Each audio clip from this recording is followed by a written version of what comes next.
আলমদা দু এক কথা বলছে দাঁড়িয়ে কাছে আমুচা আছে, আমুচার জমিটা এখানে পুরা ধান সমস্ত ডুবে গেছে।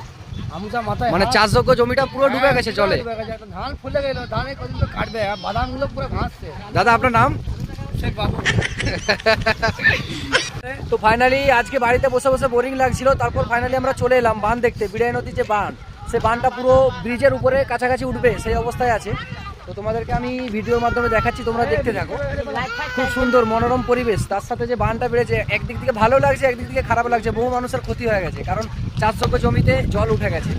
তো চলো ভিডিওটা তোমরা দেখতে থাকো স্কিপ না করে।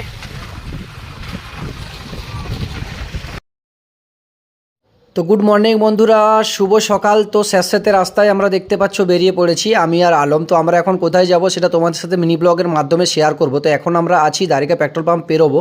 তো তারপরে আমরা সরাসরি চলে যাব দ্বারিকা ব্রিজে, কারণ ওখানে বহু মানুষের জমির উপর জল উঠে গেছে এবং এখানে